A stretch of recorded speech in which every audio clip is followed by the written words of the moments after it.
ഇന്ന് ഞാൻ അച്ഛനോട് ചോദിക്കാൻ പോണത് ഞങ്ങൾ വീഡിയോ ഇട്ട് തുടങ്ങിയ അന്ന് മുതൽക്ക് അച്ഛനോട് ചോദിക്കാൻ പറഞ്ഞിട്ടുള്ള ചോദ്യങ്ങൾ അതാ ഒരു പ്രാവശ്യം രണ്ടു പ്രാവശ്യമല്ല ഒരുപാട് പ്രാവശ്യം ചോദിച്ചുകൊണ്ടാണ് ഞാൻ അച്ഛനോട് ഈ ഒരു ചോദ്യം ചോദിക്കുന്നത്. എന്താ ചോദിച്ചാല് അച്ഛ മറ്റേ കൊല്ലം രാമകൃഷ്ണേട്ടനെ അച്ഛൻ രക്ഷിച്ചു എന്ന് പറഞ്ഞിട്ട് അങ്ങനെ ഒരു കഥ ഉണ്ട് എന്നുള്ളതാ പറയുന്നത്. അപ്പൊ അത് ഇളവാതിക്കലെ പൂര ചെറുവാതിക്കലെ പൂരത്തിൽ ആനോട് മൂന്നാനെ എഴുന്നള്ളിച്ചു ഞാൻ അന്ന് പാട്ടാനിക്ക. അപ്പൊ എഴുന്നള്ളിച്ചിപ്പോ ഇങ്ങനെ പഞ്ചവാദികൾ ശ്രദ്ധിച്ചിരിക്കുമ്പോഴാണ് ഇവനെ അങ്ങനെ ചെയ്യണത്. ചെയ്യുന്നത് പറഞ്ഞപ്പോ പെട്ടെന്ന് അമ്മയെന്നുള്ളത് നിലവിളി കേട്ടു. അച്ഛനടുത്ത് തന്നെ ഉണ്ടായിരുന്നു. മൂന്നാനും ഒരുമിച്ച് നിൽക്കല്ലേ, ഇങ്ങനെ നിൽക്കണം. ഇപ്പൊ ഇത്ര ഒരു ഗ്യാപ്പല്ലേ ഉള്ളൂ. അമ്മയെന്നുള്ള വിളി ഞാൻ തിരിഞ്ഞു നോക്കുമ്പോ ഇവൻ ആന മുമ്പ് കിടന്ന് പിടയ്ക്ക. പിന്നെ നോക്കാനും നേരം കിട്ടിയില്ല. ഞാൻ ഒരടി കൊടുത്താണെങ്കിൽ അതിലാണ് ഒഴിവായി. അത് അവന്റെ ആയുസിന്റെ വലിപ്പം അല്ലാണ്ട് നമ്മളതിൽ വലിയൊരു. പക്ഷെ എന്നാലും അങ്ങനെയല്ലല്ലോ അച്ഛൻ. അപ്പൊ അച്ഛൻ വേറെ ആനയില്ലല്ലേ, അതും കൂടി നോക്കാതെ വന്നോണ്ടാണല്ലോ അങ്ങനെ. മൂന്നാലും ഒരുമിച്ചാ നിക്കണതേ, എഴുന്നള്ളിച്ചിക്കല്ലേ. അച്ഛൻ അന്ന് ഏത് ആനയിലായിരുന്നു? അന്ന് ഞാൻ പാടനാനിക്ക്. ചെർപ്പളശ്ശേരി.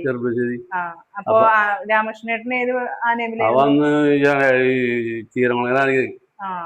പ്രതീക്ഷിക്കാമല്ലോ, ആനോളിപ്പോ എഴുന്നള്ളിച്ച് നിൽക്കുകയാണ്. പെട്ടെന്നുള്ള നിലവിളി കേട്ട് ഇങ്ങനെ നോക്കുമ്പോ ഞാൻ എഴുന്നള്ളിപ്പാനാ. ഞാൻ നടക്കില്ല. എന്റെ അടുത്തോടെ രാമകൃഷ്ണന്റെ ആന. അതിൽ ഈ നിലവിളി കെട്ടിയാൽ പെട്ടെന്നുള്ള നിലവിളി കേട്ടോട് കൂടിയിട്ട് ഞാൻ തിരിഞ്ഞു നോക്കിയാ നോക്കുമ്പോ ഈ രംഗം കാണുന്നത്. പിന്നെ അവിടെ നോക്കാനൊന്നും സമയം കിട്ടിയില്ലേ. നമുക്ക് ചിന്തിക്കില്ലല്ലോ അല്ലെ, പെട്ടെന്ന് ജീവനല്ലേ നോക്കുക. ചിന്തിക്കാനുള്ള സമയം ഇല്ല അവിടെ. ഞാൻ നോക്കുമ്പോ ഞാൻ ആ തിരിയലും വടി എന്റെ കയ്യിൽ വടിക്കാൻ കൊടുത്തൊരു അടിയാണെങ്കിൽ അത് എവിടെ കൊടുത്ത് എന്താന്ന് ചോദിച്ചാക്കി പറയാൻ പറ്റില്ല. പക്ഷെ അതെന്താ വെച്ചാ എല്ലാ സ്ഥലങ്ങളിലും അച്ഛൻ അങ്ങനെ രക്ഷിച്ചൊരു കഥ പറയുകൊണ്ടാണ്. അല്ല, ഞാൻ രണ്ടു മൂന്നാളെ രക്ഷിച്ചിരുന്നത് മതി.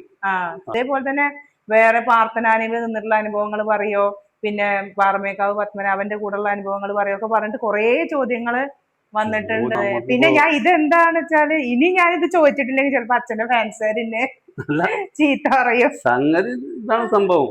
ഇത് അവൻ തന്നെ പുറത്ത് വിട്ടത് രാമകൃഷ്ണൻ. അതുകൊണ്ടാണ് എല്ലാവരും അറിഞ്ഞത്. അപ്പൊ അതൊന്ന് ആൾക്കാർക്ക് എങ്ങനെയാണ് എന്നുള്ളത് അച്ഛനൊന്നും അറിയണം എന്നുള്ളൊരു ആഗ്രഹം ആൾക്കാർക്ക്. ഒരു മനുഷ്യനാണ് ഇപ്പൊ കിടന്ന് പെടണത് ആന മുമ്പില്. അപ്പൊ നമ്മള് നോക്കില്ലല്ലോ, വേറൊന്നും നോക്കില്ല. എനിക്ക് പറ്റില്ല. കഴിഞ്ഞ ഇപ്പോഴാണ് എന്റെ കണ്ണുമ്പോൾ ആന ചെയ്യാൻ ഞാൻ എന്തെങ്കിലും വിചാരിക്കില്ല. കഴിഞ്ഞിപ്പോ നമുക്കൊരാളുടെ ജീവൻ രക്ഷിക്കാൻ പറ്റുമെങ്കിൽ ചെയ്യാം, അത്രേ ഉള്ളൂ.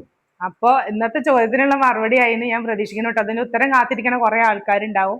അപ്പൊ ഇനി അച്ഛനോട് ഇനി ഇതേപോലെ കുറെ ആൾക്കാർ ചോദിച്ചിട്ടുണ്ട്. അപ്പൊ അതൊക്കെ ഞാൻ അടുത്ത വീഡിയോയിൽ ഇടാം.